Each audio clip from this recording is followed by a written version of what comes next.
People tend to try to acquire higher skills, such as telekinesis, levitation and the like, through all kinds of physical, artificial, or even magical means.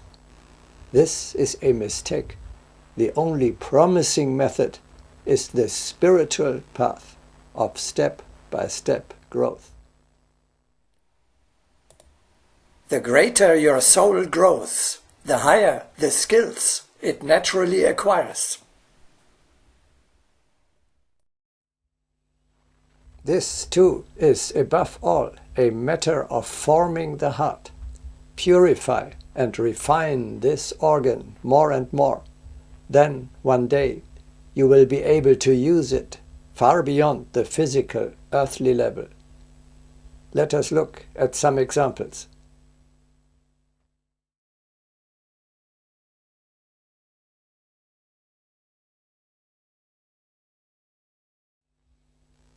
First example. As you develop your heart, you will learn thought transmission. That is, to send out understandable thoughts and to comprehend thought messages sent by someone else.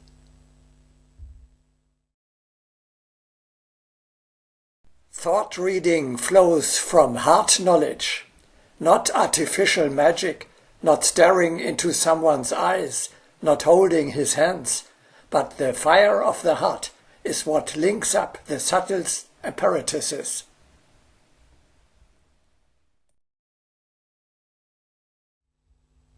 Practice mastering this non-verbal language of the subtle world.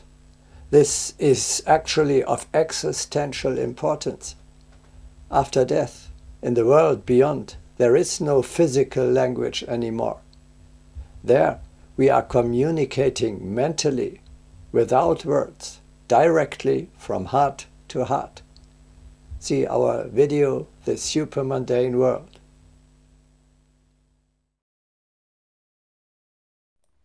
The language of the subtle world has no need of words, although it may possess them. Its expression lies in heart knowledge, in transmission of the subtlest feelings. We should not be surprised about any of this, for even in the physical world, hearts resonating in harmony transmit a great deal to each other through the language of the heart. Let this language be a constant reminder about the potential of the subtle world.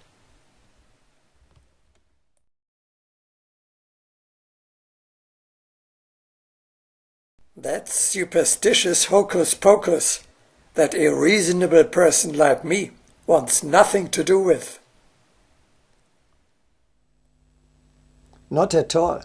On the contrary, you can and must begin to acquire this skill already now, during your earthly incarnation. If you fail to do so, you will be rather lonely in the other world, because you will not be able to communicate with your fellow inhabitants there.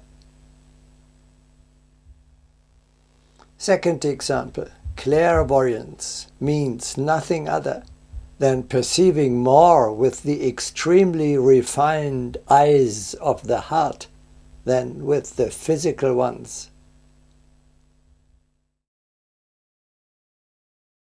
It is a great gift if one can awaken clairvoyance by touching a person's solar plexus.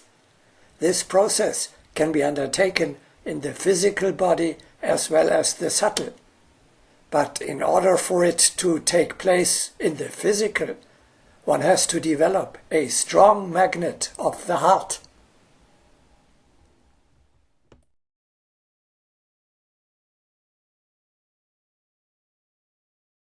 A most ancient expression, to look through fire, has been subjected to incorrect interpretation. People have understood it in the physical sense. They began to make use of a wall of fire in order to develop clairvoyance. But for natural ascent, such artificial methods are not only unnecessary, but even obstructive. Indeed, one should look upon earthly things through the fire of the heart. Only such inspection can foil the snares of Maya. But fiery tension requires time, patience, and devotion.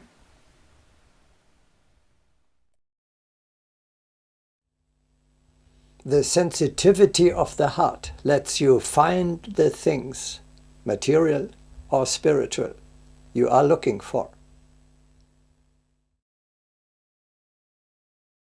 Among fiery signs there is the particular aptitude for finding needed objects. One has but to think about them, and they draw near, as it were, and are discovered.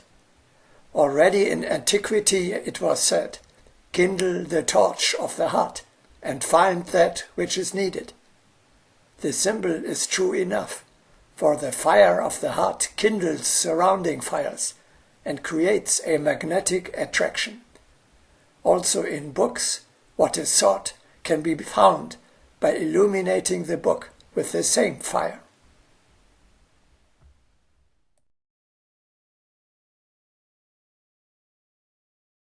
Third example of higher skills. A yogi can even walk through fire without being harmed. Impossible. A miracle. No, there is an entirely natural explanation. Because the spiritual fire of the heart is much more powerful than the physical earthly fire. You may use your heart energy when it is developed to protect you. The so-called passages through fire differ greatly. The lowest type of fakirs rub their bodies with ashes mixed with mineral dust, and thus gain a certain resistance to fire. Of course, this external, purely physical effect cannot be of interest. Yogis pass through fire by inducing the heart's energy as a counteraction. In this process, the inner fire breaks through the pores of the skin, and, being more powerful than the earthly fire, forms a strong protective armor.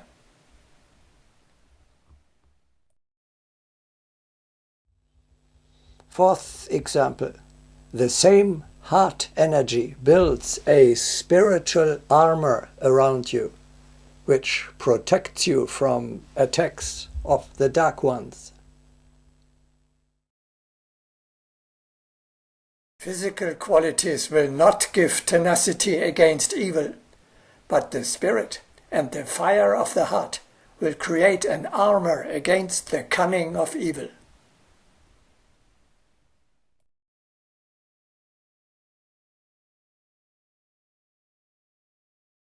Some light-minded people think that a mechanical utterance of the highest names will protect them immediately from dark assaults. However, it is not a mechanical repetition, but the pure fire of the heart that creates a firm shield.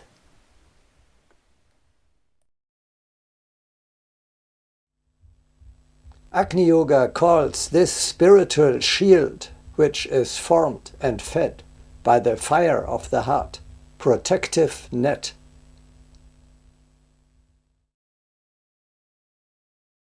It is in the heart that invulnerability manifests.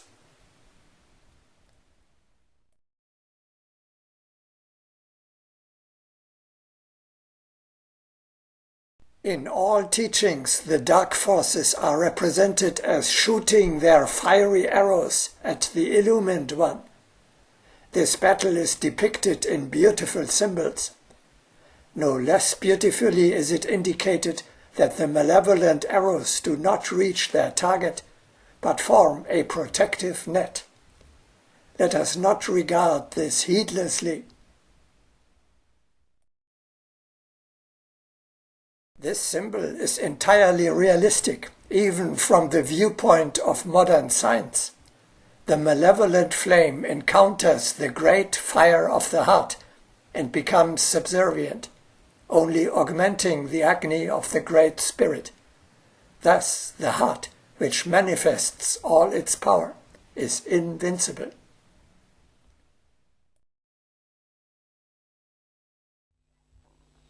This gives you a tremendous power, which makes you invincible.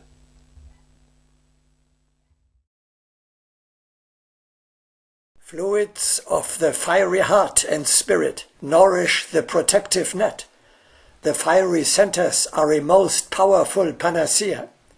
An Agni Yogi, realizing the might of fiery energy, possesses the power of the light.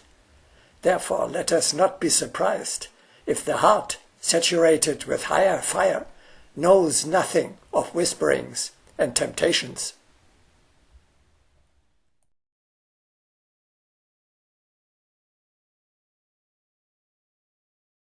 Immunity dwells in the heart.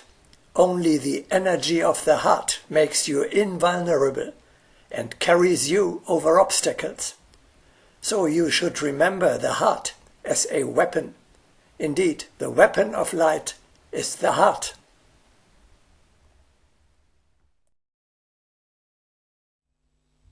A strong heart makes you immune to bad energies. It absorbs and neutralizes them. Immunity is contained in the heart. A yogi mentally directs the poisons to the heart, which dissolves their effects.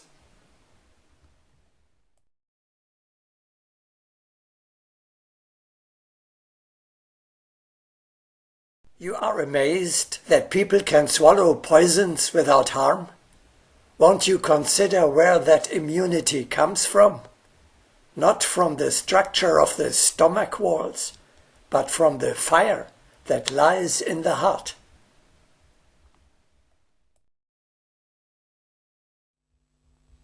On the other hand, if you suffer a defeat, attribute it to a weakness of your heart.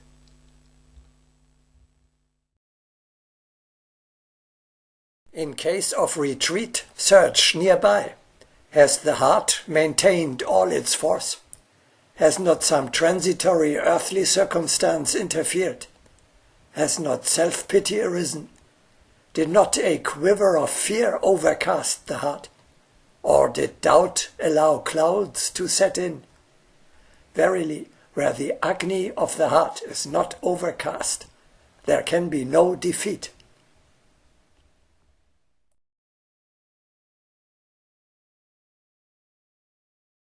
This is the scientific explanation for the wise popular belief that someone with a childlike, pure heart is always protected.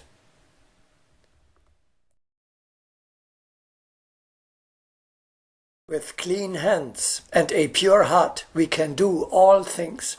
The only weapon that the occultist can use in this warfare is the power of a pure heart.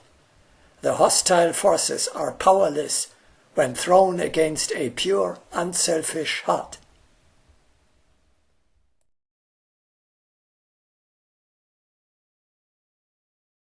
Fifth example. The power of a pure heart protects not only you, but if it is great enough, even your whole environment from all kinds of harm.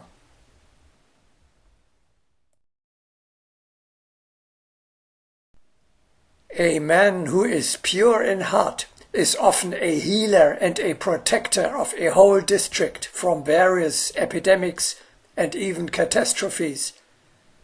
The legend about a whole city being spared because of one saint who lives in it has deep significance. In our region, there is a strong belief in the benevolent influence of the emanations of a pure person over the whole district. A pure heart is a panacea for everything and everybody.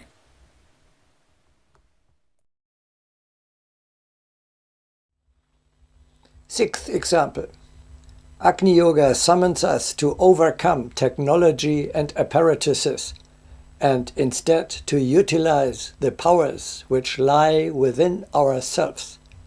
For this we must first of all train our heart. Then, one day, we will be able to replace cars, aeroplanes and ships with levitation and telekinesis, the telephone with thought transmission, the radio with clairaudience, and television with clairvoyance.